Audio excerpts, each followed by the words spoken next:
Assalamualaikum warahmatullahi wabarakatuh. Bismillahirrahmanirrahim. Alhamdulillahi rabbil alamin. Wassalatu wassalamu ala ashrafil anbiya'i wal mursalin nabiyyina Muhammadin wa ala alihi wa sahbihi ajma'in. Rabbi shrah li sadri wa yassir li amri wahlul 'uqdatan min lisani yafqahu qawli, amma ba'du. Muslimin dan muslimat, hadirin dan hadirat yang dirahmati Allah Subhanahu wa taala sekalian, alhamdulillah, syukur pada Allah Subhanahu wa taala di atas limpahan rahmat, kurnia, anugerah yang Allah taala kurniakan kepada kita. Tinggal lagi mudah-mudahan kita menerima nikmat itu dengan redha dan membuahkan kesyukuran kepada Allah Subhanahu wa taala, dan membuahkan ibadah, amal ibadah, melakukan amalan-amalan yang diredai oleh Allah Subhanahu wa taala. Kerana nikmat ini bila datang membawa kebaikan ibadat, maka itulah nikmat. Tapi kesenangan ni bila datang menjauhkan kita dari ibadat, maka itu nama hujah ke atas kita. Ya. Semoga Allah Subhanahu wa taala memandu kita kepada keredaan dan ketaatannya. Ayat ataupun hadis yang kita nak baca pada pagi ini, hadis sambungan pada bab salat gerhana. Hadis nombor 525.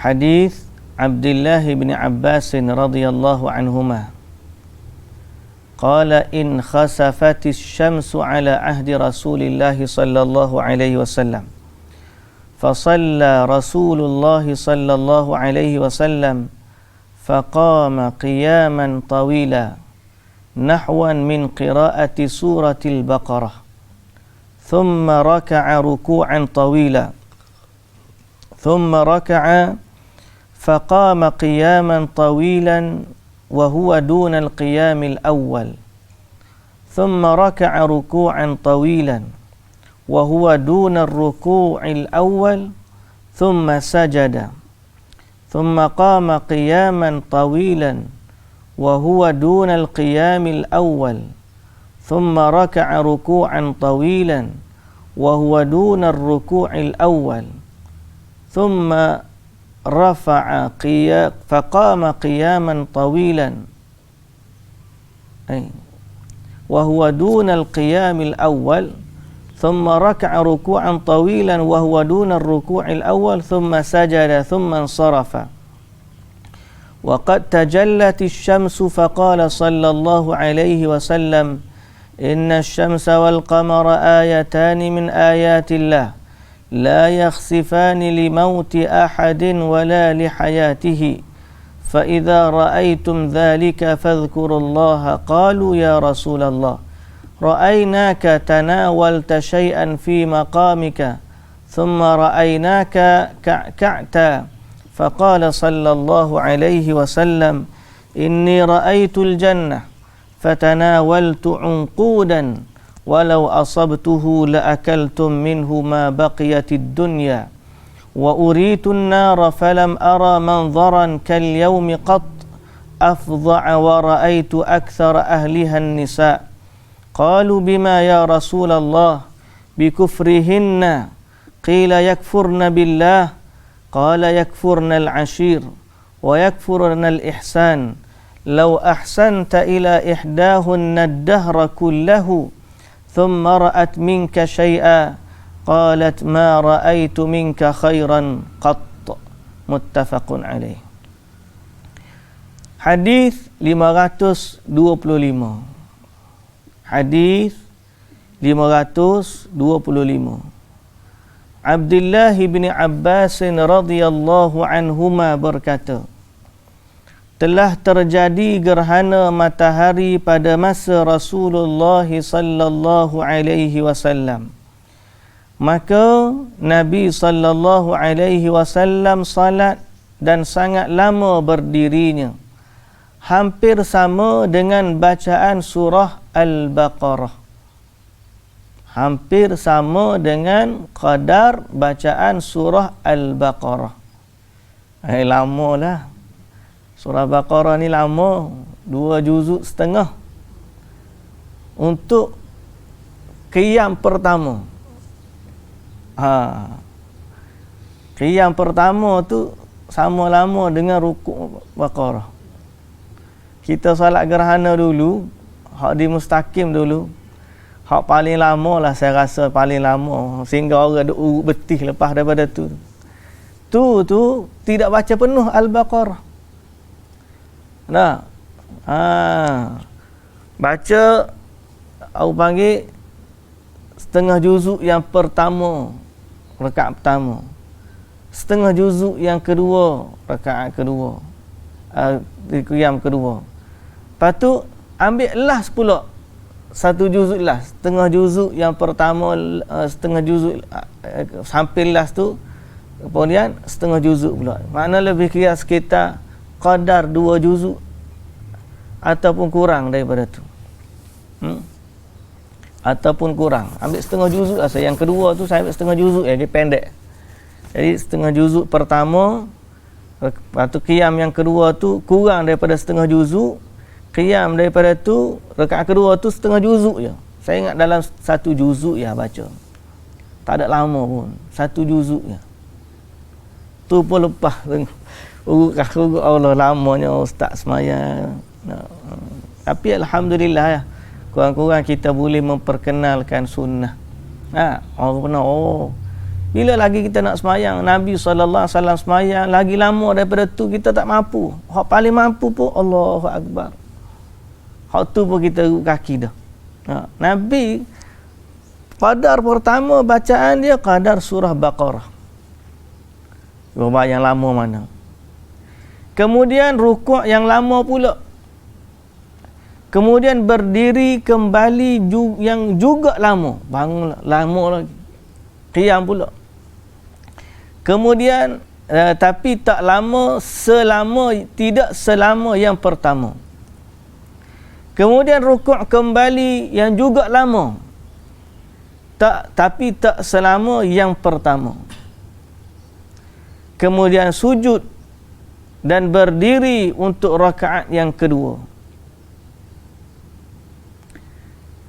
Dan berdiri lama tapi tidak selama yang pertama. Lalu rukuk dan lama namun tak selama yang pertama. Kemudian berdiri kembali yang juga lama tapi tak selama yang pertama. Lalu rukuk juga lama tapi tak selama yang pertama.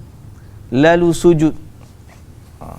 Kita dah nyatakan kalau baca ni jadi pening. Maknanya qiyam 2 kali 1 rakaat. Qiyam, rukuk. Qiyam, rukuk, kemudian sujud. Bangun 2 sujud, sujud lagi, naik 1 rakaat. Rakaat yang kedua qiyam, sujud, rukuk, qiyam lagi, kemudian rukuk sekali lagi, kemudian i'tidal, kemudian sujud, kemudian duduk 2 sujud, kemudian tahiyat dan salam. Kemudian ketika selesai matahari sudah terang, daripada mula gerhana sampai habis gerhana, patutlah lama. Daripada solat awal gerhana kita ni, kalau solat keluar tu, solat pun gerhana penuh baru solat. Lepas solat tu tak habis lagi gerhana, sekejap solat. Tapi kurang-kurang kita buat sunnah solat gerhana tu okeylah. Tapi Nabi SAW solat habis terang dah matahari, tak ada dah gerhana. Tak sempat tengok macam mana gerhana. Orang kita ni suka nak pergi tengok jadi rekreasi. Lalu Nabi SAW bersabda, sesungguhnya matahari dan bulan adalah bukti kekuasaan Allah. Tidak ada gerhana kerana matinya atau hidupnya seseorang. Jadi gerhana matahari dan bulan tu betul-betul kerana Allah nak menunjukkan kekuasaannya, bukan kerana mati atau hidupnya seseorang. Kalau orang tanya kenapa dulu tak banyak, sekarang ni banyak gerhana, paksi berubah ke macam mana ke? Jawapan dia, kerana Allah Azza wa Jalla nak menunjukkan kekuasaannya. Manusia boleh kira, kira hari ni akan berlaku gerhana sekian. Soalnya, kenapa makin kerap berlaku, zaman dulu tak banyak? Nah, kenapa zaman dulu paksi dia lain ke, zaman ni paksi dia lain ke? Yang mengubah paksinya, yang mengubah perjalanannya, yang menjadikan berlakunya gerhana matahari ataupun bulan, tidak lain dan tidak bukan adalah Allah Subhanahu wa taala. Jadi Allah berkehendak menunjukkan kekuasaannya. Nabi sallallahu alaihi wasallam kata, sesungguhnya matahari dan bulan adalah bukti kekuasaan Allah. Tidak ada gerhana kerana mati atau hidupnya seseorang. Maka jika kamu melihat itu, berzikirlah kepada Allah. Berzikirlah kepada Allah. Ingatlah kepada Allah. Jadi kita dah sebut dah, antaranya ialah kita salat, kemudian banyakkan istighfar, kemudian bersedekah, kemudian bertakbir, kerana mengagungkan Allah Subhanahu wa taala. Lalu sahabat bertanya, "Ya Rasulullah, kami telah melihat engkau seperti mengambil sesuatu di tempat itu, tetapi kemudian engkau mundur." Engkau mundur. Tengah-tengah salat, Nabi ni sallallahu alaihi wasallam pergi ke depan, kemudian undur balik. Lalu Nabi sallallahu alaihi wasallam menjawab, "Aku melihat syurga. Lalu aku akan mengambil setangkai anggur." Dia kata, "Ra'aitu al-jannah fatanawaltu unqudan." Aku tengok syurga dan aku nak ambil setangkai anggur dari syurga. Andaikan bisa atau andaikan boleh ku ambil. Ayat kita ni disebut sampai sini, kami juga melihat anda menahan rasa ketakutan. Dia kata, "Thumma ra'ainaka ka'ka'ta." Kami melihat engkau ka'ka'ta, mundur. Tengok, mula-mula pergi tengok depan, kemudian tengok mundur. Lalu Nabi sallallahu alaihi wasallam kata, "Aku melihat syurga, laku aku hendak meraih setandan anggur." Setandan, dia terjemah buku ni. Hak dalam ni setangkai. Mana betul tangkai dengan tandan? Tangkai lah. Nah, tandan besar. Kalau segugus, tapi kita panggil tangkai lah anggur ni. Anggur ni tangkai lah sebab dia ada tangkai. Jadi, andai kata boleh ku ambil, nescaya kalian akan makan darinya selama hidup di dunia ni. Nabi kata, kalau aku boleh ambil anggur tu, kamu akan makan dari anggur syurga selama dunia ni masih ada. Bukan banyak, tak habis. Nabi nak ambil setangkai je, ada setangkai je. Nabi kata, kalau aku ambil setangkai ni, kamu akan makan daripada tangkai ni selama adanya dunia. Ambil tak habis, ambil tak habis, ambil tak habis. Ada lagi, enggak, ambil keluar, ambil ganti, ambil ganti, ambil ganti. Itulah baru setangkai. Sebagai contoh yang kita boleh tengok, betul Kak Azhar sebut, contoh kita boleh tengok air Zam-Zam. Tak habis. Telaga tu kecil je. Pam air berapa ribu galen. Tapi setiap kali pam tak habis air. Mari mana air? Tak habis. Seolah-olah dekat, kalau kita katalah dekat apa tu mata air telaga Zam-Zam tu ada pancuk air besar sambung dengan laut seolah-olahnya. Tapi tak, air dia tak rasa air laut. Air dia tak rasa pun air laut. Malah dia jauh daripada laut. Keliling-keliling dia tanah yang berbatu. Kalau nak pecahkan batu. Kita tengok construction dekat Mekah, bukit-bukit dia batu. Tapi mari mana air tu, pam ada, pam ada, pam ada, tak habis sampai hari kiamat. Tu kita tak rasa kagum sebab benda duduk bawah. Kita hanya tengok paip ni, paip keluar. Lah ni pun kalau masuk dulu ada telaga Zam-Zam dah kena tutup. Paling saya boleh tengok telaga yang sudah ada paip. Nah, saya sempat tengoklah turun ke bawah tu. Nah, tempat telaga Zam-Zam, ada tempat ambil wudu, ada orang mandi lah, ada gapo kan. Perkara tak mandi dah, orang ambil air tu. Bawah kawasan Kaabah tu kan, turun bawah tu. Ada sempat pergi lah yang tu. 2004 ada lagi kot saya. Tapi saya sampai di Madinah tahun 2000. Jadi saya pergi umrah saya pertama tahun 2000 tu ada lagi. Saya lupa tahun berapa. Dia dah tutup. Dia buat construction tu, kemudian dia tutup habis tu. Tapi masa saya pergi 2000 tu boleh masuk lagi bawah kawasan tawaf tu. Kemudian boleh tengok lagi kawasan Zam-Zam, kemudian ada paip besar, 2-3 paip. Enjin pun duduk pasang enjin. Tak habis air Zam-Zam. Lah ni dah tak ada, dia tutup terus dah sebab nak membesarkan kawasan tawaf kan. Besar. Tak ada lah sebesar peluk tu. Muka dia telaga kecil je. Paip dalam paip 4 inci. Paip 4 ke 6 inci. Itulah 4 atau 6 inci. Ada 2 ke 3 batang. Pung tarik. Jadi tak habis air Zam-Zam.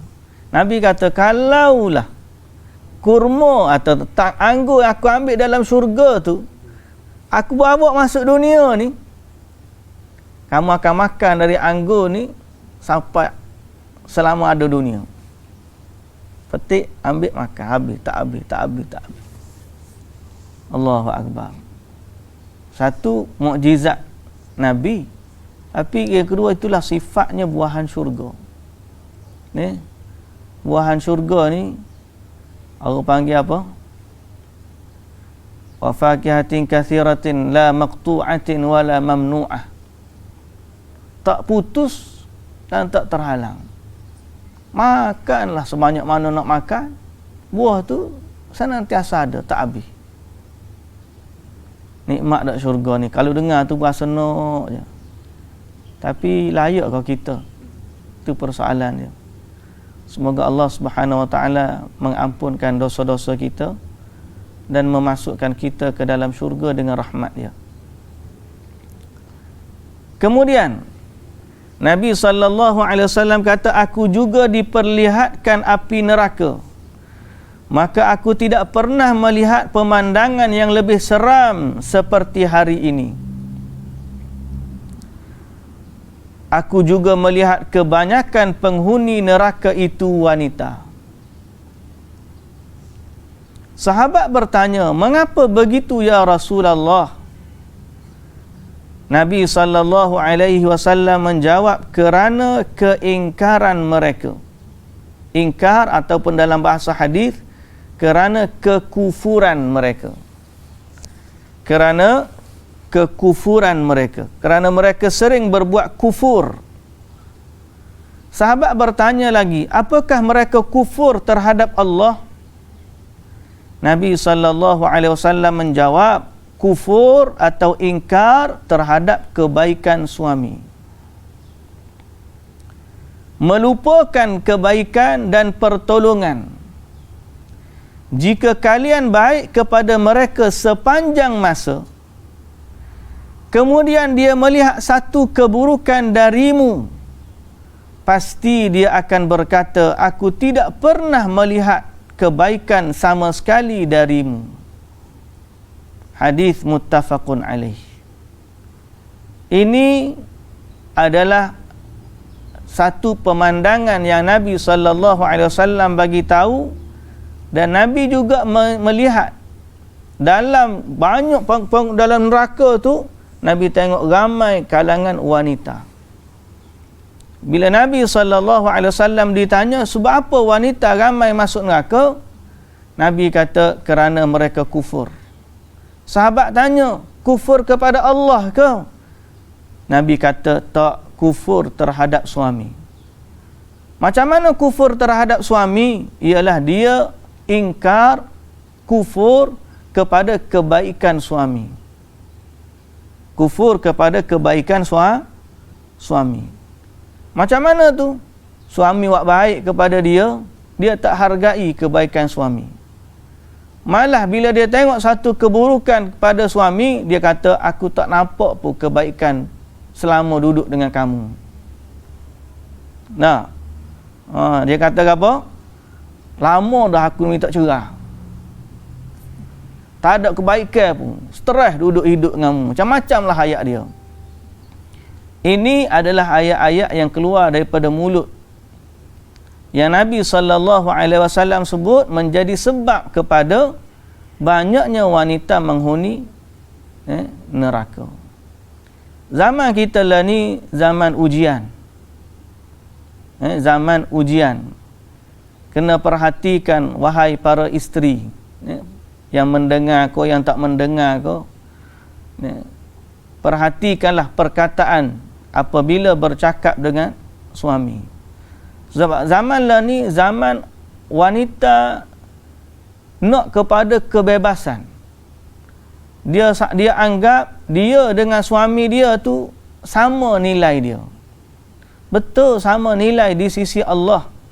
Tapi Allah Azza wa Jalla telah meletakkan hak si suami lebih daripada ataupun hak ke atas isteri, kerana dia ada beban tanggungjawab yang besar.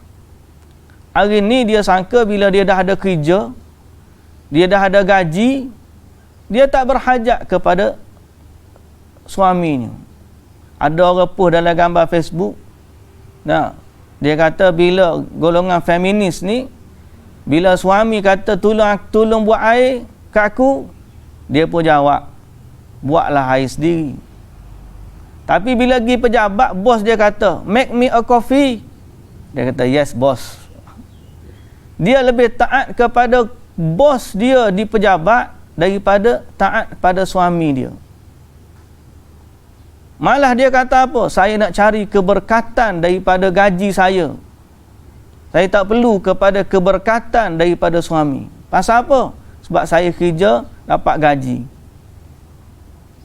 Kadang-kadang hak dia bayar gaji tu, bos dia tu bukan bayar daripada poket bos dia tu. Ya. Daripada company ke, daripada kerajaan ke. Walaupun gaji 10,000, 20,000, bos tu nak bayar 100 pun dia tak bagi hak duit dia. Kita pun taatlah kepada dia, lebih pada taat pada suami.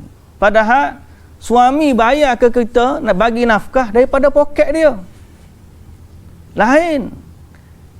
Walaupun dia gaji 1,000, dia bayar 500 bagi nafkah kepada isteri. Nilai 500 dia lebih besar daripada gaji hak bos dia tu di part dia kerja. Dia dapat gaji 1,000 ataupun 5,000 kita kata. Hak ni 500, hak ni 5,000. Dia kerja pejabat ke, dia kerja kerajaan ke, dia kerja, hak ni dapat 5,000, hak ni dapat 500. Contohlah kita kata. Hak 5,000 ni daripada kantung kerajaan. Bos dia tak bayar. Ada bos dia nak bagi duit RM50 kat dia. Ambil lah RM50.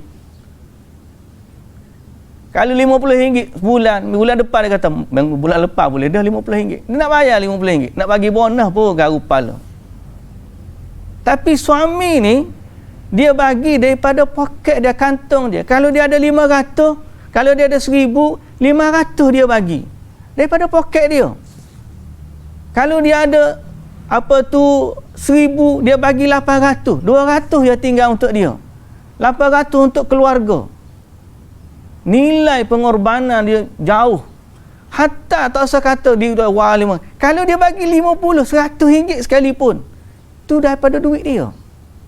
Di situlah nilai dia. Bagaimana seorang suami memiliki tanggungjawab untuk menafkahi keluarga. Tu tak masuk lagi, banyak lagi penjagaan dia. Sebagai ketua ni, dia bukan bagi nafkah saja. Nah, sakit demam lah, nak jaga keselamatan lah, macam-macam lagi. Bagi perlindungan, bagi sokongan. Tiba-tiba sampai satu tahap, Nabi SAW kata, jika kalian baik kepada mereka sepanjang masa, tiba-tiba dia tengok satu, hari tu dia pun bergaduh. Dia pun bergaduh lah hari tu. Bergaduh hari tu, dia pun kata apa? Aku tak tengok satu pun benda baik padamu. Ni? Kalau tanya dia minta cerai tu gak. Lama dah aku minta cerai. Cerai-cerai lah. Lama dah aku minta. Duk terseksa. Kata lagu tu rupanya. Begitulah sifatnya. Contoh bagaimana Nabi SAW ingatkan kepada para wanita. Sebab tu jagalah perkataan. Ada perkataan kita ni kita tak perasan. Boleh jadi dia salah satu daripada bentuk apa yang Nabi SAW kata, innal abda la yatakallamu bil kalimati min sakhatillah la yulqi laha balan yahwi biha fi jahannam darakat, atau kama qala Nabi sallallahu alaihi wasallam. Ada seorang hamba, dia mengucapkan satu kalimah je daripada kemurkaan Allah, la yulqi laha bala, dia pun tak ambil kisah. Dia rasa perkataan tu sekadar mulut dia keluar macam tu je, dia tak niat-niat pun. Tahu masa nak marah, tahu masa tu dia cakap macam tu tak ada nak mikir siapa suruh buat cari gaduh sangat. La yulqi laha bala, dia tak ambil kisah pun perkataan tu keluar daripada mulut dia. Yahwi biha, dengan perkataan tersebut dia dihumban, dicampakkan ke dalam neraka beberapa darakat. Ada orang mengucapkan perkataan kufur kepada Allah, dia pun tak perasan. Ada orang cakap perkataan kufur terhadap suami, dia pun tak perasan. Dia rasa okey, tak ada apa pun perkataan tu, tak ada apa, bagi dia tak ada apa. Padahal kalau ucapan tersebut dia nak cakap depan bos dia, depan bos dia begini, hampir sujud, buah kata A lah, buah kata B lah, buah kata C lah. Hari cuti bos suruh kerja. Nah, hari cuti bos suruh kerja. Siapa hak suami pun ikut muah, aku nak kerja ni. Pasal apa? Bos suruh kerja. Suami dengan anak terkebir-kebir dah. Di sinilah nilai bahayanya bermuamalah dengan perkataan-perkataan yang mana walaupun kita kata lisan saja, tapi sebab tu Nabi SAW pernah sebut kepada Mu'adz bin Jabal radhiyallahu anhu, dia kata, thaqilatka ummuka ya Mu'adz. Berapa ramai orang yang masuk ke dalam neraka disebabkan hasil tuaian lidah-lidah mereka.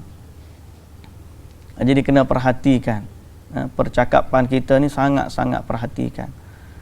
Hadis ni wallahu ta'ala alam, kenapa Nabi SAW sebut dalam hadis yang sama berkaitan dengan salat gerhana ni. Tiba-tiba ada bab ni. Padahal dia dalam bab salat gerhana, tapi Nabi SAW nak menunjukkan bahawa gambaran yang dia lihat dalam salat gerhana tu, antara yang dia tengok adalah neraka. Dan Nabi kata, aku tak pernah tengok lagi pandangan yang menggerunkan seperti aku tengok tu. Pandangan yang menggerunkan seperti yang aku tengok. Jadi semoga Allah Subhanahu Wa Taala menjaga kita dan ahli keluarga kita, pasangan-pasangan kita, dan jadikan mereka orang yang salih dan salihah, yang menjaga lisan, menjaga ibadah, menjaga hak Allah yang lebih utama daripada hak manusia. Kita baca karangan Ibnul Qayyim, ada sebut satu kitab nama dia Madarijus Salikin. Madarijus Salikin, cerita pernah ada terjemahan dia, Dr. Basit pun terjemah tapi dia ringkaskan lah, dia ambil adaptasi daripada tu. Tapi kalau kita baca kitab dia asal, ada 2 jilid tebal, kitab Madarijus Salikin. Di awalnya Ibnul Jauzi sebut bagaimana cara kita menuju Allah Subhanahu Wa Taala. Kita menuju Allah ni, dia ada bab mengenal Allah, dia ada bab berbekal, dia ada bab berazam, dia tahu jalan, kemudian dia ada bab berazam menuju Allah. Kemudian sampai satu bab seterusnya, tahap-tahap. Orang-orang yang menerima basirah, menerima hidayah, hikmah, cahaya daripada Allah Subhanahu Wa Taala ni, dalam perjalanan dia menuju Allah, maknanya kehidupan kita lah. Perjalanan menuju Allah ni makna kehidupan kita. Hari ni kita sedang berjalan menuju Allah. Nak ke tidak, semua kita ni berjalan menuju Allah. Dalam perjalanan ni, sama seperti kita dengan orang lain, dengan perjalanan kita menuju manusia, kita kena tahu mana menjadi hak kita, mana menjadi hak ke atas kita. Dia panggil haqqul ma lahu wa ma alaihi. Apa yang menjadi hak milik dia, Allah bagi.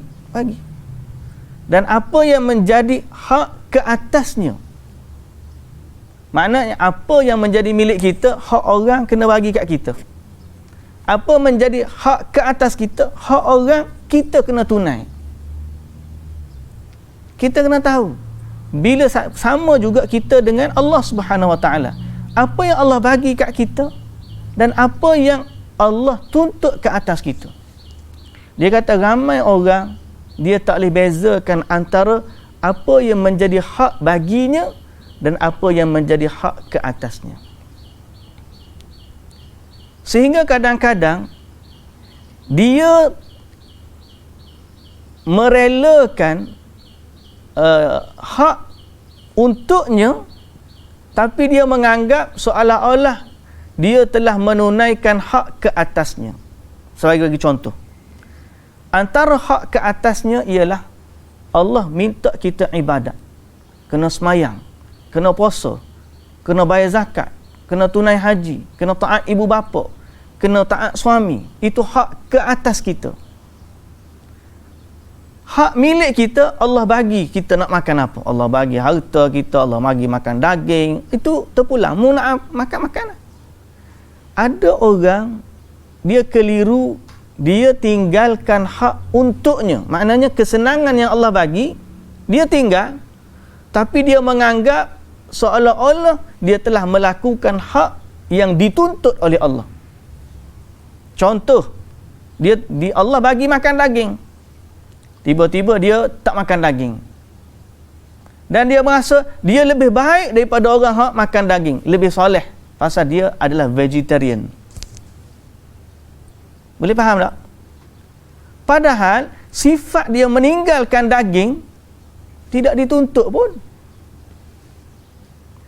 Dia melakukan sesuatu yang tidak dituntut dan dia rasa dia mendapat kebaikan. Dalam masa yang sama dia langgar benda yang dia dituntut dan dia tak rasa apa-apa. Banyak mana orang lagu tu? Banyak mana orang dalam tu? Kita muamalah suami dengan isteri, banyak kadang-kadang isteri buat benda yang tidak dituntut. Kerja siang malam, cari gaji, dapat redha bos, majikan, kerja. Islam tak tuntut. Yang Islam tuntut taat pada suami. Tapi dia merasakan dia orang baik, dia orang soleh, dia orang rajin, dia bekerja siang malam apa semua. Pasal apa? Sebab dia cari apa panggil rezeki. Ada Islam tuntut lagi? Tak ada. Kita tak kata salah. Kita kata baiklah kalau dia betul kerja dia untuk bantu keluarga, alhamdulillah. Kalau dia betul untuk bantu keluarga, alhamdulillah. Tapi jangan sampai benda yang tidak dituntut ni dia lebih besarkan daripada yang dituntut oleh Allah. Allah suruh dia taat suami, Allah suruh dia jaga anak-anak, Allah suruh jaga panggil taat kepada apa tu, taat kepada Allah. Semayang dia kena jaga, puasa dia kena jaga. Habis benda-benda yang ma alaihi, tuntutan Allah ke atasnya, dia tinggal. Dia pergi cari benda yang Allah Ta'ala tak tuntut. Sama seperti Ibnul Jauzi sebut, perjalanan menuju Allah, orang rasa taat dengan meninggalkan apa yang Allah Ta'ala tak suruh tinggal. Allah tak suruh, Allah bagi makan daging. Tiba-tiba dia kata, aku baik, aku tak makan daging. Dia jadi vegetarian. Pasal apa? Sebab dia anggap makan daging itu satu benda yang mewah. Dia nak zuhud dan sebagainya, ataupun menaniaya binatang dan sebagainya. Dia pun tak makan daging. Padahal makan daging itu malahu, benda yang Allah bagi untuk dia. Allah bagi untuk dia makan, tapi dia tinggalkan. Lalu dia rasa dia melakukan ketaatan pada benda yang Allah Ta'ala tak tuntut. Benda yang Allah Ta'ala tuntut apa dia? Solat, puasa, zakat. Hak ni dia tak itu pula. Dia merasakan kesalehan pada benda yang Allah Ta'ala tak tuntut. Dan inilah berlaku juga dalam soal ahli bid'ah. Ahli bid'ah banyak buat benda yang tidak dituntut. Bid'ah ni benda yang Nabi tak suruh buat. Allah Ta'ala tu pun tak suruh buat. Dia wujudkan ibadat tersebut. Lalu dia melazimkan diri dia dengan ibadat tersebut. Dia rasa soleh dengan ibadat tersebut. Padahal Allah tak pernah tuntut dia buat ibadat tersebut. Yang Allah tuntut apa? Ittiba'ir Rasul. Allah Ta'ala tuntut, taatlah, ikutlah Rasul. Qul in kuntum tuhibbunallaha fattabi'uni, ikut aku. Laqad kana lakum fi Rasulillahi uswatun hasanah. Pada kamu, pada Rasulullah sallallahu alaihi wasallam, bagi kamu adalah contoh teladan yang baik. Yang tu tuntutan Allah. Ahli bid'ah dia buat satu ibadat yang Allah Ta'ala tak tuntut. Dia melazimkan diri dia dengan ibadat tersebut, lalu dia menganggap dirinya saleh dengan ibadat tersebut. Padahal dia sedang buat benda yang Allah Ta'ala tak tuntut, dia tinggal apa yang Allah Ta'ala tuntut. Yang ni kita kena faham betul-betul. Ibnul Qayyim sebut dalam kitab dia Babul Muhasabah. Sebab tu jangan kita kata, dia kata penting untuk seorang itu jangan rasa diri dia ni dia kena ada su'udzan binafsihi. Dia kena ada sifat su'udzan dengan dirinya. Aku ni betul ke aku buat ni? Jangan sentiasa sifat husnudzan. Aku okey dah. Padahal kadang-kadang hak dia buat husnudzan terhadap diri pada benda yang Allah Ta'ala tak tuntut. Banyak dah orang lagu tu. Jadi sifat ni lah yang ada kaitan dengan golongan feminis di akhir zaman. Ada kaitan dengan hadis. Saya baru ni kadang-kadang nak share juga tapi takut sensitif juga bila kita baca tu kan. Dia kata apa? Ya, suami minta buat kopi, buat sendiri. Berapa ramai orang suami kata dagai, pergi ambil dari peti. Oh, tapi kalau bos minta file, mana file itu? Berani dia cakap, pergi ambil dalam store. Berani dia cakap kat bos lagu tu. Oh, alah. Mana file itu? Hak duk atas meja bos tu pun dia ambil. Bos ni ambil. Dia tak kata, tu atas meja bos ambil ya. Berani dia cakap itu? Tak. Tapi kalau suami minta, Ada lah peti ambil lah. Kalau tak ada lah peti, tahu tak ada, pergi cari diri lah. Betul tak? Dia panggil golongan feminis di akhir zaman ni. Dia anggap bila dia dah bekerjaya, dia ada kedudukan, dia ada seorang ustazah mana saya pernah dengar kuliah dia. Dia kata, walaupun kamu ni gaji tinggi, pangkat besar, kalau suami kamu tu hanya cleaner ke, suami kamu tu hanya kerani ke, tetap dia adalah suamimu dan tetap kewajipan kamu untuk taat kepada dia. Walaupun dia kedudukan dari sudut kerjanya lebih rendah daripada kamu. Pasal apa? Itu hak yang Allah Ta'ala bagi. Jangan kufur kepada suami.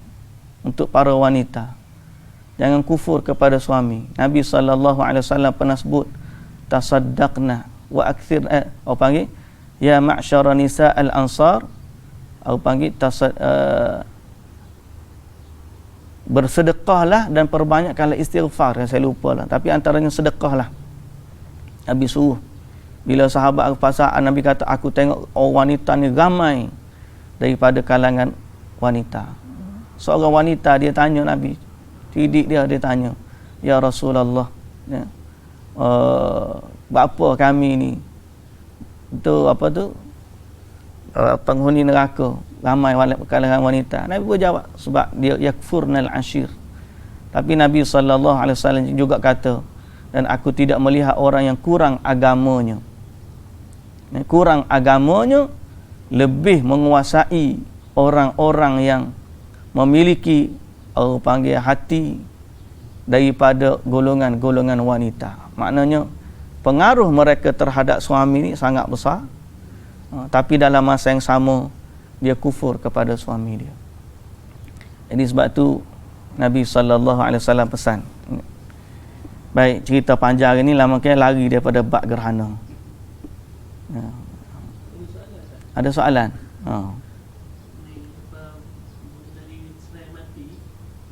Laki dia mati, satu wanita tu hidup ni, dia kahwin dengan laki lain, lepas tu kalau tak akhirat nanti, adakah dia jumpa balik suami pertama ni? Adakah dia tak menghargai yang isteri suami kedua?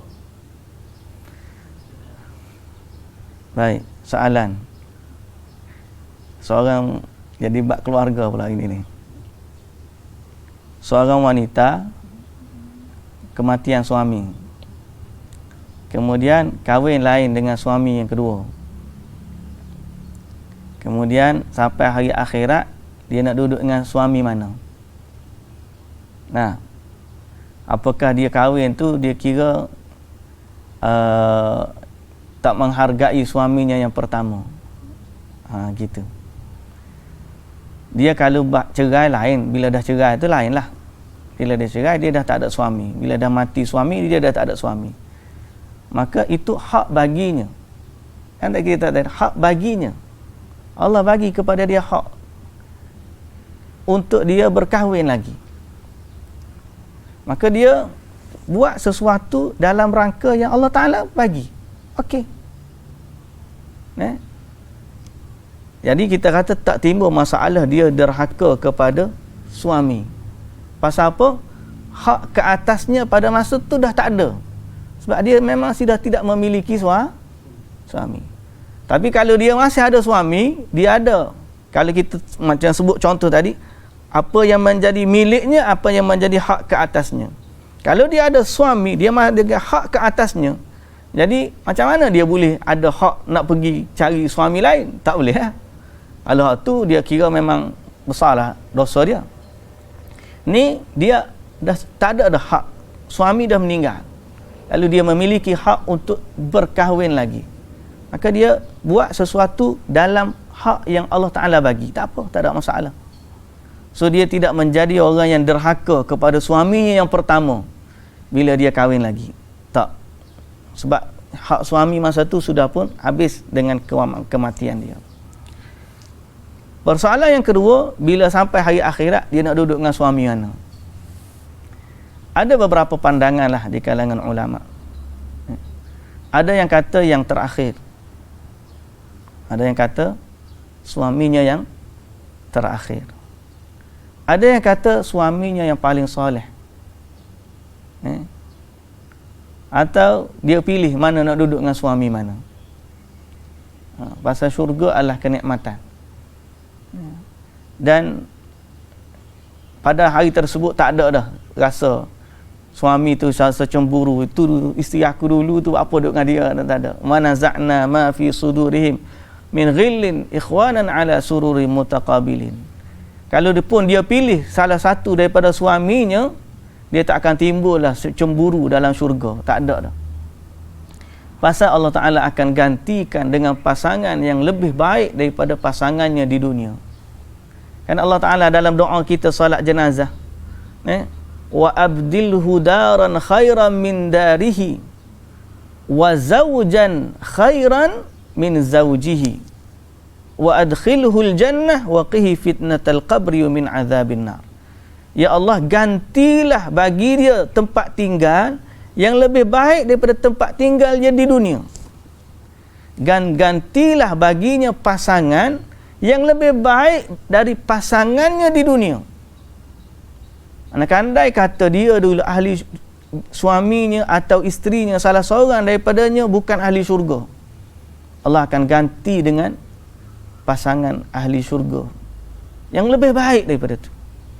Dan kalau tiba-tiba sampai hari akhirat, si suami ni tengok isteri dia dengan orang lain, sebab dia mati awal, isteri dia kahwin lain, maka si isteri ni ada pandangan kata dia boleh pilih mana suami dia paling tinggi darjat dalam syurga. Dia mesti nak duduk tempat tinggi. Fitrah wanita memang begitu. Tak usah kata fitrah wanita, kita pula gitu. Nah, kita masuk hospital ada dua. Satu guna kad pesara kita, satu guna GL isteri contohnya. Ataupun ada satu lagi anak kita punya GL. Ada tiga. GL kita pecing kerajaan, ataupun isteri kita pecing kerajaan, anak kita masih lagi servis. Ada tiga. Hak tiga-tiga ni hak paling VIP hak mana? Kita ambil satu lah. Tak? Jadi kalau masuk syurga nanti, tiba-tiba dia ada 2-3 suami. Kahwin suami meninggal, kahwin lagi, meninggal pula, kahwin lagi, meninggal pula, kahwin lagi, barulah dia pula meninggal. Maknanya dia sempat 3 orang suami contohnya. Sampai hari akhirat, tengok suami mana paling tinggi kedudukan, darjat dia. Okey, suami ni paling tinggi darjat dia. Minta dengan Allah, ya Allah, aku nak duduk darjat paling tinggi sekali. Duduk dengan suami dia. Melainkan dia ni lagi tinggi darjat daripada ketiga-tiga suami dia. Dia pula tinggi darjat mana-mana tiga. Ikut dia nak pilih mana. Allah Ta'ala tu dan sifat ahli syurga ni bermuamalah dengan redha. Lakum fiha ma tashtahi anfusukum walakum fiha ma tad'un. Dalam syurga apa yang kamu nak, apa yang kamu nak, itu muamalah syurga ni, apa yang kamu nak ikut muah. Dan kalau rasa tak cukup, Allah Ta'ala bagi lagi apa yang kamu. Dalam syurga adanya wanita-wanita yang Allah Ta'ala ciptakan bukan untuk dunia, khas untuk ahli syurga. Maknanya kalau tak puas hati dengan ni, Allah Ta'ala boleh cipta sesuatu yang sama atau macam ni lah. Kalau orang tanya, ada tak orang disebut dalam perbahasan, orang wanita syurga tiba-tiba dia nak anak, padahal dalam syurga tak perlu lah, tapi dia ni sifat dia nak anak. Aku nak main lah dengan anak-anak, rindu masa dulu ramai dunia kita kan ada baby dulu. No, Allah Ta'ala bagi kepada dia anak. Itu maknanya muamalah al-syurga ni terpulang dia nak gapo. Tapi biar betul masuk syurga dululah. Nak masuk syurga tu payah ya. Nak dalam masuk tu beres. Yang penting hari ni boleh ke kita nak masuk? Boleh ke tak kita nak masuk? Jadi hati-hatilah. Mulut kita ni hati-hati, terutamanya pasangan lah. Dan wanita sekali lagi saya sebutlah. Nabi SAW sebut, idza sallatil mar'atu khamsaha wa shamat syahraha wa hasanat farjaha wa ata'at ba'laha qila laha udkhuli min ayyi babil jannati syi'ti atau kama qala an-nabiy sallallahu alaihi wasallam. Wanita ni 4 perkara Nabi sallallahu alaihi wasallam sebut. Bila dia salat 5 waktu, bila dia puasa bulan Ramadan, bila dia jaga kehormatan dia, dan dia taat suami dia. Nabi sebut dia taat suami dia. Dikatakan kepada dia di hari akhirat, masuklah kamu ke dalam syurga melalui mana-mana pintu yang kamu kehendaki. Besarnya. Makna kalau boleh kata betul lah kita kata syurganya wanita berada pada redha suami dia. Sebab Nabi SAW sebut gitu. Bila dia salat 5 waktu, dia puasa bulan Ramadan, dia jaga maruah dia, dia taat pada suaminya. Dan dalam hadis yang lain Nabi SAW kata, kalaulah aku boleh suruh seorang manusia sujud kepada manusia yang lain, saya akan kuperintahkan isteri sujud kepada suaminya. Sebab besarnya hak, lebih besar daripada hak ibu ayah dia. Ni, suami pada seorang wanita lebih besar daripada hak ibu dan ayahnya. Lebih besar. Dan ibu pada seorang suami lebih besar daripada hak isterinya. Ibu pada suami lebih besar daripada hak isterinya. Ibu bapa lah kita kata. Ibu bapa pada. Bukan bererti nak suruh dia tak taat kepada ibu bapa, tidak. Tapi besarnya nilai hak yang Allah Ta'ala jadikan hakun alaihi dengan hakun lahu. Hak untuknya berah. Dia buatlah apa yang dia nak. Yang Allah Ta'ala suruh, Allah Ta'ala bagi, buatlah. Ni. Tapi bila berkait dengan hak yang Allah Ta'ala perintahkan, saya menarik, waktulah saya kata, tiba-tiba jadi berasa nak belak kitab malah Madarijus Salikin itu baru 1 bab tak habis lagi bacanya, tapi kita itu dia babil muhasabah dia panggil. Lepas tu jangan kita ni mudah husnudzan dengan diri. Husnudzan ni biar dengan orang. Husnudzan dengan orang. Orang ni baik, orang ni. Tapi dengan diri sendiri dia tak bagi husnudzan. Sebab bila kita husnudzan dengan diri, dia akan datangnya ujub, riak, kita rasa kita dah baik. Lepas tu kita tak tukar untuk perbaiki amalan kita. Padahal kita buat benda bid'ah, Nabi tak suruh. Jadi kita husnudzan dengan ibadat kita, kita rasa kita dah bagus. Padahal macam saya sebut, dia bukan tuntutan pun. Kita yang wujudkan, dia yang wujudkan ibadat tu. Dia buat ibadat tu dan dia rasa Allah Ta'ala akan rahmati dia dalam ibadat tersebut. Padahal yang dia buat sedikit pun tidak dituntut oleh Allah. Ni? Macam kes isteri bekerja tu lah. Tak salah kerja, tapi jangan tinggal. Saya bukan anti wanita tak boleh kerja, kena duduk di rumah je. Tak. Kerjalah, tak ada masalah. Dia ada kemampuan kerja. Tapi jangan sampai bila dia dah ada gaji, dia rasa dia tidak berhajat kepada suami dia. Tak boleh. Dia rasa tak berhajat, rasa tak perlu. Aku tahu, kalau tak ada suami pun aku boleh hidup lah. Dia ada rasa gitu. Dia rasa tak perlu kepada suami. Perlu ke tidak perlu tu, kemampuan dia. Ada wanita sifat dia berdikari. Dia memang boleh berdikari. Tapi hak Allah Ta'ala jadikan dia tetap kena. Pasal itu hak Allah. Oi, bahaya. Zaman-zaman akhir zaman lah ni, bahaya. Kita tengok suara-suara.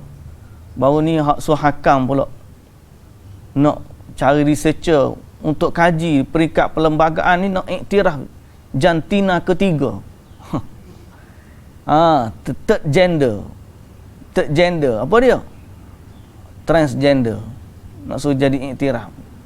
Ni semua bahana-bahana akhir zaman. Wanita nak jadi sehebat lelaki. Orang lelaki pula tak menghargai kedudukannya sebagai lelaki.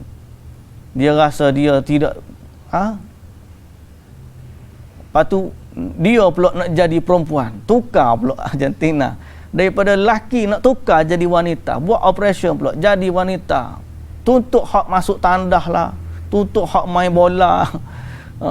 Dia padahal dia wanita nak main bola, sama-sama wanita. Mu tu jantan nak masuk main bola. Memang rembatan lagi kuat daripada wanita. Silat-silat kamu betas, dia patah kaki dia. Kamu tu jantan, dia duduk main, dia buat bola dengan wanita. Tapi transgender ni masalah. Maknanya dunia ni akhir zaman. Akhir zaman. Baik, mungkin tak habis bab salat gerhana kita ni. Bab zikrun nida'i bi salatil kusuf as-salatu jami'ah. Bab seruan untuk salat gerhana. Hadis Abdullah bin Amr bin Al-As radhiyallahu anhu. Qala lamma kusafat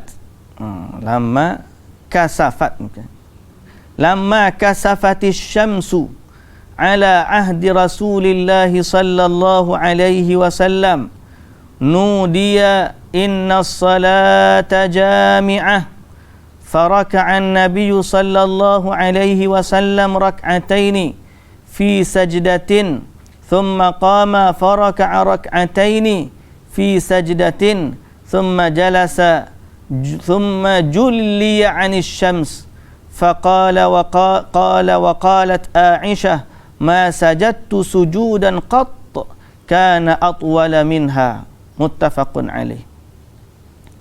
Abdullah bin Amr bin Al-As radhiyallahu anhuma, dia berkata, ketika terjadinya gerhana di masa Nabi sallallahu alaihi wasallam, maka diserukan inna salata jami'ah. Inna salata jami'ah. Kemudian Nabi SAW rukuk 2 kali dalam 1 rakaat. Lalu pada rakaat yang kedua juga rukuk 2 kali. Lalu duduk dan matahari telah terang kembali. Aisyah radhiyallahu anha berkata, belum pernah aku sujud selama itu. Lama sujud, tak pernah sujud selama solat sujud gerhana. Lama sungguh, tak pernah. Kalau Nabi ni kita tahu Nabi memang sujud lama. Solat Nabi tu memang sujud lama. Tapi Aisyah kata, aku tak pernah sujud selama itu. Maknanya lama lagi. Lamanya sujud Nabi.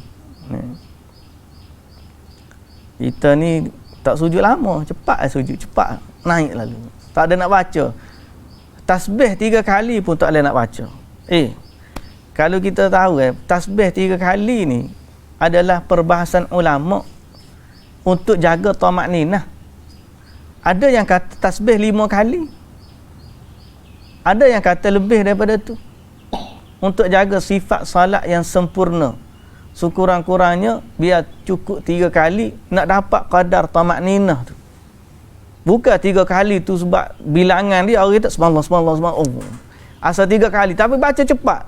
Tak ada makna juga. Tamakninah tu tak capai. Yang nak sebenarnya tamakninah, bacaan 3 kali, ada kata 3 kali, ada kata 5 kali. Untuk dapatkan qadar tamakninah. Tamakninah ni makna sujudlah dalam keadaan sampai kita tenang dengan sujud. Ni tak suka sujud lama-lama.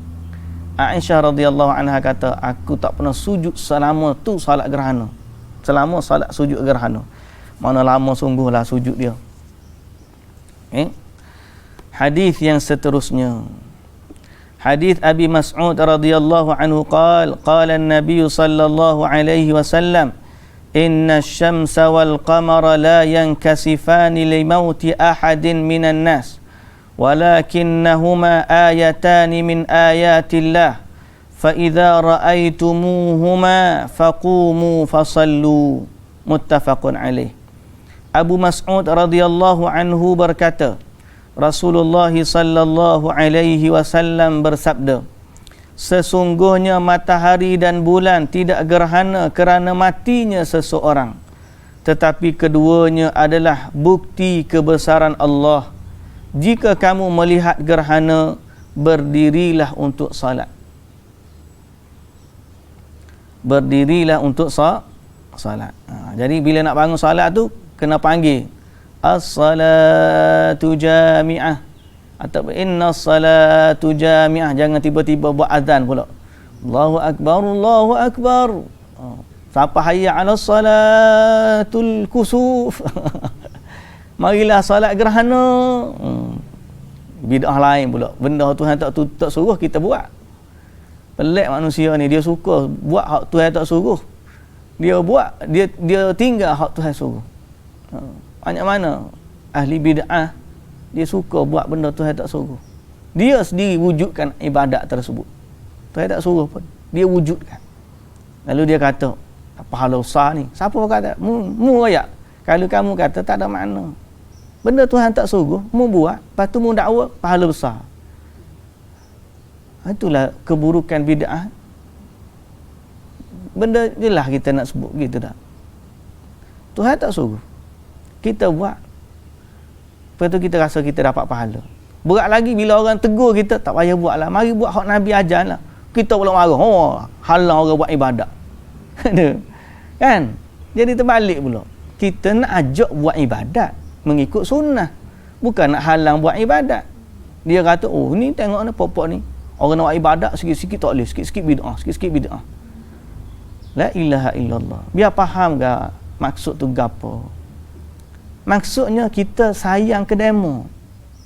Kita ni sayang kepada kamu supaya apa yang kamu buat betul dapat pahala. Kita tak nak kamu ni penat lelah buat di dunia tapi kamu buat benda Tuhan tak suruh. Tu je isu dia. Tapi bila kita tegur, kita pula, oh ni pok-pok ni tak nak bagi orang buat ibadat. Kan? Jadi begitulah dalam bab azan. Kalau tiba-tiba ada orang azan untuk salat gerhana, kita kata Tuhan tak suruh buat azan.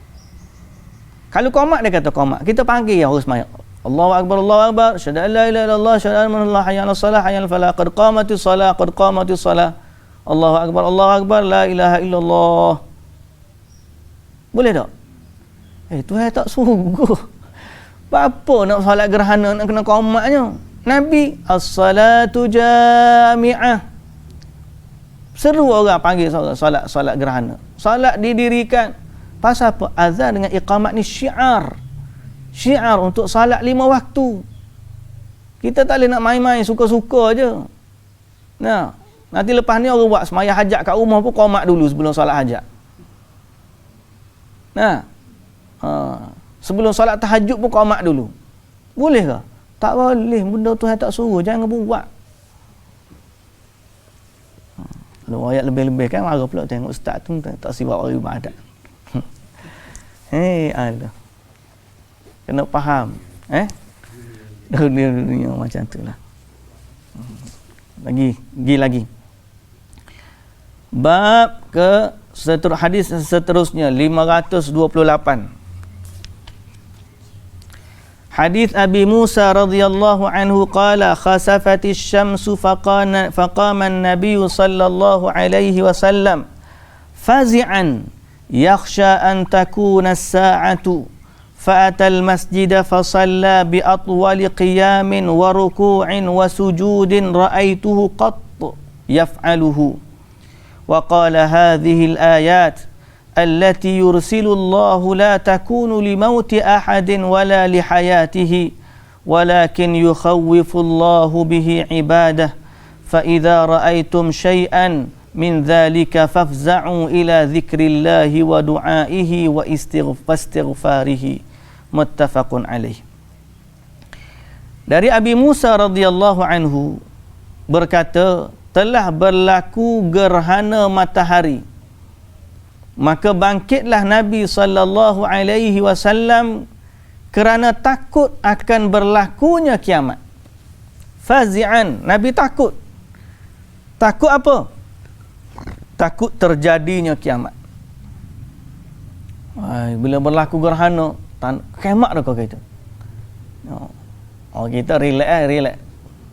Berlaku gerhana, happy, mau pakat tengok. Nabi SAW takut khawatir kalau telah tibanya hari kiamat. Maka baginda salat di masjid dengan berdiri, rukuk dan sujud yang sangat lama. Belum pernah beliau berbuat seperti itu. Belum pernah seperti itu. Itulah paling lama Nabi sujud dan Nabi rokok. Banyak rokok, banyak sujud. Dia kalau kita tengok perhati dia, waktu kita takut, banyak rokok, banyak sujud. Waktu kita gembira, happy, banyak takbir. Kan? Solat raya yang kita tambah apa? Takbir. Allahu Akbar, Allahu Akbar, Allahu Akbar. 7 kali takbir rakaat pertama, 7 kali takbir rakaat kedua. Pasal apa? Sebab itu adalah hari raya. Gembira. Hari ketakutan, salat gerhana. Takut. Rokoknya jadi lama. 2 kali rokok. Sujudnya pula lama. Pasal apa? Itu tempatnya kita istighfar. Kan Nabi SAW disuruh kita banyakkan istighfar, masuk sujud. Dan sebab tu kita pun rokoknya lama, sujudnya pun lama. Pasal itu tempat kita takut kepada Allah. Jadi hari ni kita sujud dengan lama tu, dalam sujud kita tu pun adalah tempatnya kita menzahirkan ketakutan. Berasa takut kepada Allah, sujud. Rasa gerun kepada Allah, sujud. Ada datang hari kegembiraan, takbir. Banyakkan takbir. Allahu Akbar, Allahu Akbar. Kalau tak sujud pun istighfar banyak. Astaghfirullah, astaghfirullah. Bila kita ada ketakutan kepada Allah, istighfar. Dan inilah bukti beliau belum pernah berbuat seperti itu. Lalu bersabda, inilah bukti kekuasaan Allah yang diturunkan olehnya. Bukan kerana mati atau hidupnya seseorang, tetapi Allah Subhanahu wa taala memperingatkan hamba-Nya. Maka jika kamu melihat yang demikian ini, segeralah mengingati Allah, berdoa dan beristighfar. Jadi memperbanyakkan istighfar. So kalau kita sujud, orang tanya nak baca apa dalam sujud tu, Ustaz, lama sangat tu.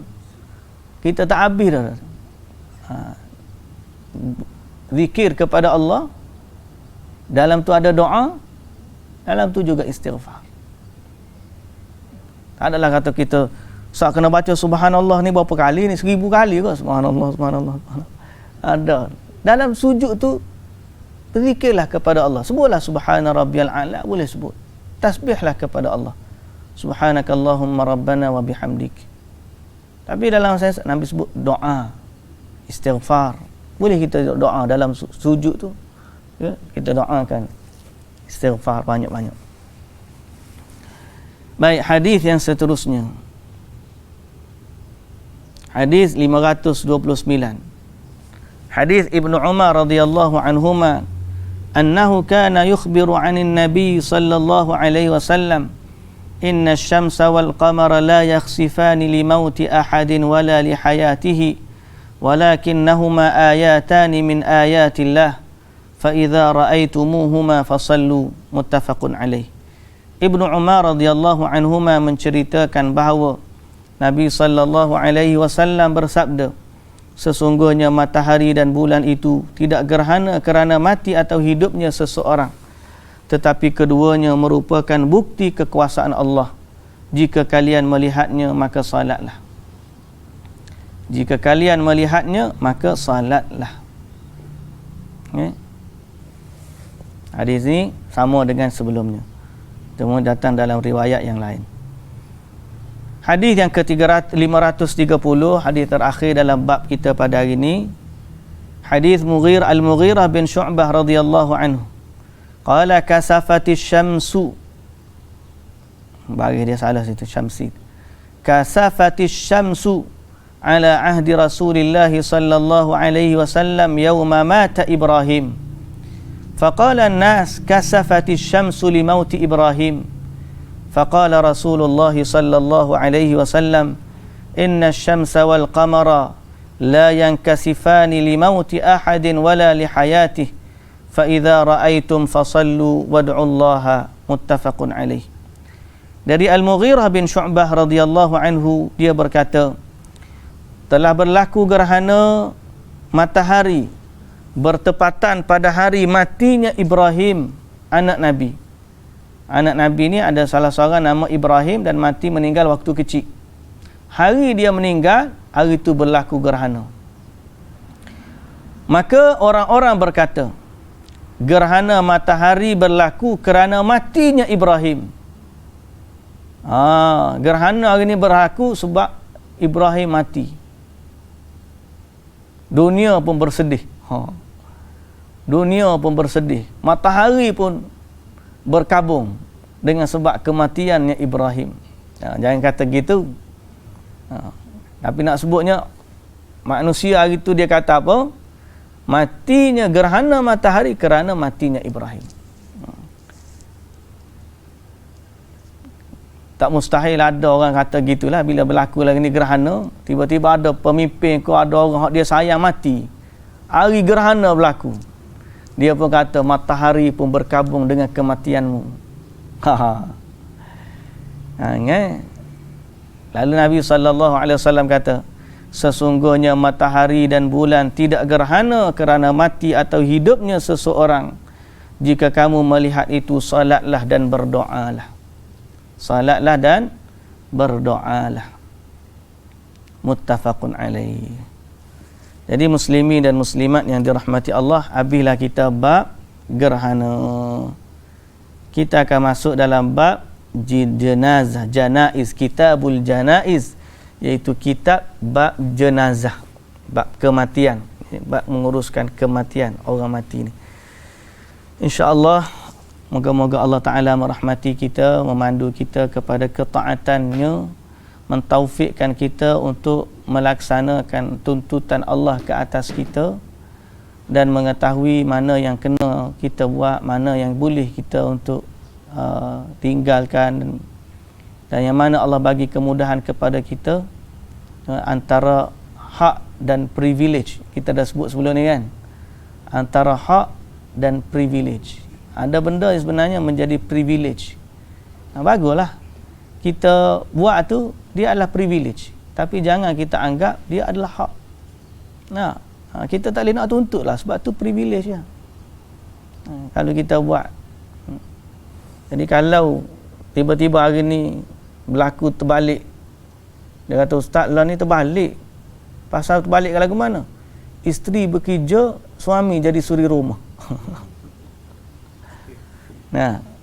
Hatta kalau terbalik lagu tu sekalipun, hak yang dituntut oleh Allah tetap saja pada suami.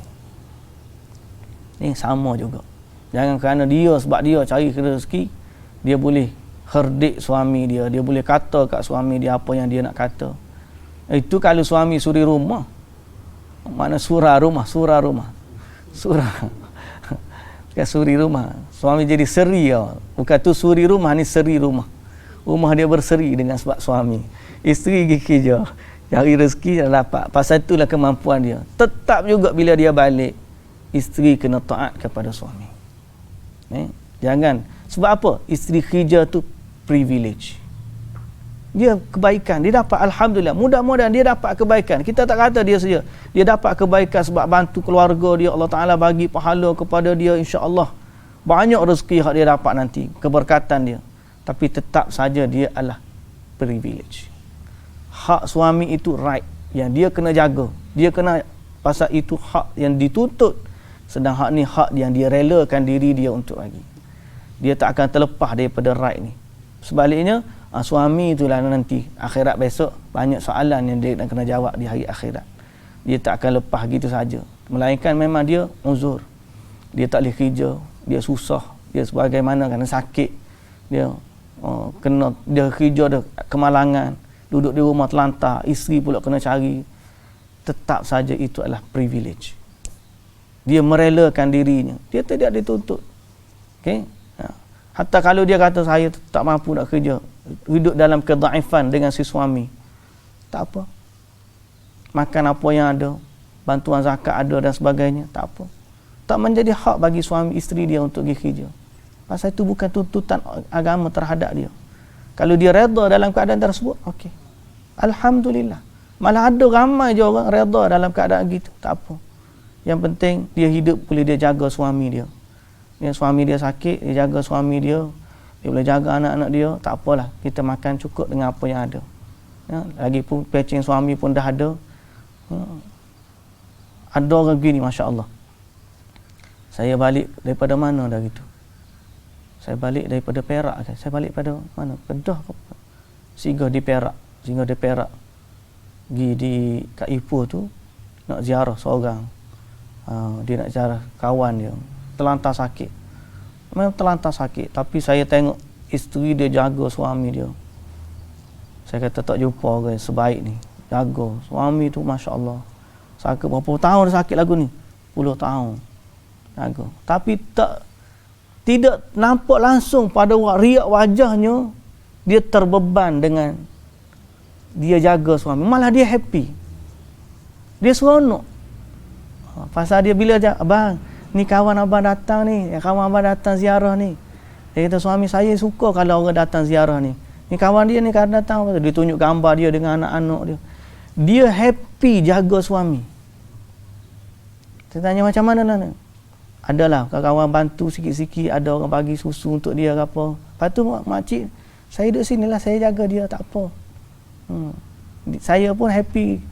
Kalau dia happy, saya pun happy, dia kata. Tak ada langsung riak wajah dia tu rasa, tahulah makcik ni lama dah macam mana tak tahulah. Tak ada langsung ayat mengeluh, tak keluar langsung ayat mengeluh daripada mulut dia. Malah dia bahagia. Kalau kita tengok gambar dia, anak-anak dia pun okey, suami dia pun dulunya okey, orang yang Masya Allah, Masya Allah. Jadi itulah aku panggil orang yang tahu beza mana hak, mana privilege. Jangan kita buat satu benda yang privilege dan kita tuntut hak ke atasnya. Padahal benda tu adalah privilege kita. Dalam ibadat, dalam hubungan sesama manusia dengan ibu bapa, dengan itulah kaedah kita berjalan. Itulah kaedah kita berjalan dengan di atasnya. Wallahu ta'ala alam.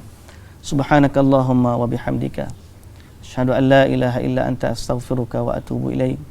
Aqulu qawli hadza wa astaghfirullahal azim li wa lakum. Assalamu alaikum warahmatullahi wabarakatuh.